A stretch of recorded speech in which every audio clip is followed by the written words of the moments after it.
Don't do drugs. Sup, Sunshines, Ori got the mic. What do you know about Lucifer? Probably a lot, cause everyone have seen Good Omens. Anyway, what do you know about the son of Lucifer? Wait, that was in Good Omens as well. Okay, jokes aside, do you remember the old times when grass was greener, prices lower, and games more pleasureful? Well, I'm here to jog your memory a bit with a quiet old game called Lucius. The game opens with a cutscene where some woman is given birth on 6th of June of 1966, while a strange figure is doing even stranger ritual, after which a devil shadow makes its way to the birth room. Then the car with the newborn and devil within it arrives to the Dante Manor, the place where the game will take place. Crow, Flame, Lucius. Let's dive in. The first chapter. Exactly 6 years later, the whole family celebrates protagonist's birthday. Nancy, mother of Lucius, tells maid named Mary to look for child a bit and to make him go to bed at 10. Kid definitely doesn't want to sleep. Moreover, time stops and Lucius sees a happy man who closes the door by pointing a finger at it and then disappears. What a nonsense. Never mind. Don't care, give me cake. After my worthless attempts to eat the cake, I gave up and did all that I could. Took the padlock, closed the door and freezer where Mary was, and locked it with padlock. Also, I did something with freezer controller. Well, sweet dreams, Mary. You've never let me stay late. Lucius fell asleep though, but the sleep has been intervened by Lucifer himself. Oh, hi, your majesty of Underworld. Don't you know that waking up people midnight is not polite? What? You got me the gift? A book and a flashlight? Awesome. I appreciate you telling me about Forgotten Padlock though. I'm gonna go and grab it in a minute, since you have awakened me in this hour. In the morning, poor Mary have been found. Everyone thinks it's a heart attack. What can I say? Stupid cops. But it's just the beginning. More than a month later, we find our next victim. Father's colleague, Jean. In cutscene there is shown that the father of Lucius is a politician of some sort, and he's preparing for the upcoming election. Would be sad if someone corrupted, wouldn't it? Anyway, now Lucius thinks how to get rid of Jean. He likes smoking. Jean, I mean. What do we do with people who like smoking? Blow them up, of course. So let's steal Jean's matches to make him light up 6 with Owen. Then find screwdriver and do some magic with the Owen. And when Jean finally tries to light up another cancer stick, he will know he shouldn't smoke. But it will be too late. Then Lucifer wakes up protagonist again. But this time he teaches Lucius how to use telekinesis with disgusting control. Yeah, it's usable in quests, but there is no other way of using it besides the quest. I mean, all the abilities here is not usable outside the plot, like, you can make chaos with them, so yeah, not that great. Anyway, Lucius wakes up again, finds new victim, Ivor, local handyman with severe alcohol problems. Let's slightly change his plans, so he has to go to the piano to fix it. Now all we have to do is break the piano with a wrench, use our brand new ability on the piano, and boom, ground head with natural juices. The next stop is Butcher Jet's halving. Lucius just breaks the light bulb behind the butcher, gives him the new one we found earlier, and when Jet stands on the cutting machine to change the light bulb, the machine somehow starts by its own will. Fate of the family butcher is pretty miserable, what can I say? Now it's time to get rid of Agnes, a bitch who eats hell a lot, so that is what will kill her. In the night, Lucius sneaks in bar where he finds a rat poison. In the morning, Lucius adds this poison to the bread which Jevita, family maid, brings to Agnes. Was the burgers tasty though? We'll never know. But what we definitely know is that there's Christmas party now. But before that, Lucifer wakes us up again and gives Lucius the mind control ability. Anyways, the victim is Alistair, family butler. I personally like him, feel quite bad killing him, but I have to. Lucius pours water on the huge icicle, turns off the Christmas lights, And when Alistair goes to check it, Child uses telekinesis on that icicle, so it goes straight through Butler's head. Ouch. Then we see how reporters terrorize our family and detective. We meet Wayne, memorize him for a bit, but put it away right now. Jovita is the next. She tends to have an affair with Dad's brother, Tom. That should do the trick. At this very moment, Tom is having low polygonal sex with another maid.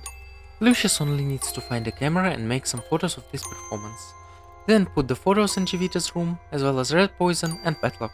When she finds the photo, she goes to the balcony. Mind control, railings, suicide. Done, you're outstanding. Months further, Tom is drinking like in last time. Ironically, that is exactly his last time. Lucius takes one of Tom's bottle and remembers the secret room plan he had found near camera. Kid goes straight in that room, which looks like a goddamn sacrifice altar. There Lucius finds a strange poison. Combine the poison with the bottle and bring it back to Tom. In his last moments, Tom understands that all of this is Lucius' fault. But it's too late for you, buddy. Sleep well. The father of Lucius tells cops to get out of this house in a very mean manner. The detective though goes straight in church and tells the priest about this case. The priest decides that church should intervene in this case for some reason. Then goes another night in company of Lucifer, who teaches Lucius the ability to erase memories. The most useless ability in game, cause other abilities are used in multiple chapters, this one is handy only in one. But let's move on.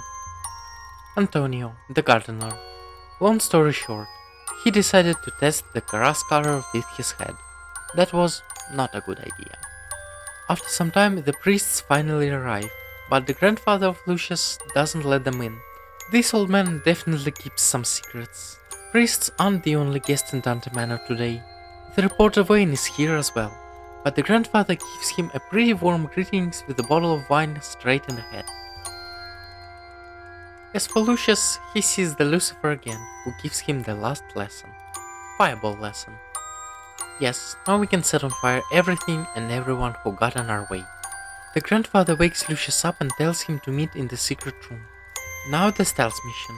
We should find the way to the room through a lot of people. Though firstly we have to take the glue from the schoolroom. When Lucius obtains the glue and comes to the secret room, we see that Wayne is knotted to the altar and ready for sacrifice. And here we understand that the figure which has been doing ritual in the opening scene is the grandfather of Lucius. That is him who put the devil inside the newborn baby. Thanks, I guess. But Lucius doesn't care, honestly. Let's do what he wants us to do, like we obey him. Light up the candles, place bowls in the right spot, tie Wayne again, take the sacrificial dagger and stab the grandfather. Too bad Wayne wakes up at this very moment. Lucius has to fight with him. All the matter is turning the crosses upside down and shoot fireballs in Wayne. Meanwhile, Lucius' dad finds the book called Invocations to Satan that belongs to grandfather. Poor dad starts to understand what is going on, but it's way too late already. Days pass and Lucius starts school lessons, but at home. That's even better, cause he can get rid of this teacher who tries to fill child's brain with math. What a cruel person. Well, there's cruel death for this kind of person. Make the dad leave his office, steal a gun from the safe, put a gun on teacher's desk, and do some controlling stuff. Mind-blowing, isn't it? The next victim is Susan, the last maid. She does the laundry, so Lucius needs to give her a little vacation by putting iron into the washing machine. She decides to go to the shower, and here's the opportunity. Through the hole in the wall, Lucius drops the hairdryer into the bath using telekinesis. And now I think it's time for massacre. First, driver. Lucius distracts the mechanic the same way, iron in the washing machine. Then Child applies good old chloroform on his victim and starts the car with telekinesis. Driver will now suffocate in his sleep, the calmest death here. Police arrives and thinks that poor mechanic is in charge of driver's fate. But when officers get out for a couple of minutes, Lucius has already burned the mechanic by pouring petrol on him and throwing a fireball. Now the final act, Lucius's own mother. The boy takes a nail gun, loads it, then slips in basement to fix the light in the shed, fills up the nail gun with compressed air, and puts it on the ground. All that he has left is wait for Dad to come here and apply mind control on him. So yeah, Lucius kills his mother by his father's hands. Polly sees all of this scene and arrests father, but it's not the end yet. Now Lucius is sitting in a room with crosses. He's smart, so he uses telekinesis to make a cop shoot in the floating statues and destroy all the crosses by gunshots. Eventually, the cop shoots in control panel of a fan. With our little help, the fan falls down and beheads the cop. And now everything is burning, just as Lucius wanted. But there are priests coming. Too bad for them. Lucius just fries the holy out of them. Though misfortunes never come alone, Dad is also here, and to be honest, he's not that easy to fight, cause he's equipped with extinguisher, and Lucius can't kill him with fire. So use the broken column. Sweet dreams, so-called Dad. And now, 7-year-old boy walks out of burning house in slow motion under police car's lights. The end. What can I say? Well, that's quite chill game for a couple of evenings. But if you ask me on a deeper level, it's outdated. The quests are easy, abilities useless, plot is made just to be there. Though for some reason I like this game. Just because it's funny. It's some kind of relaxing for brain, I don't know. Truly looking forward to try sequel. But for today that's all. Thank you for watching, and I'm dropping the mic. See ya!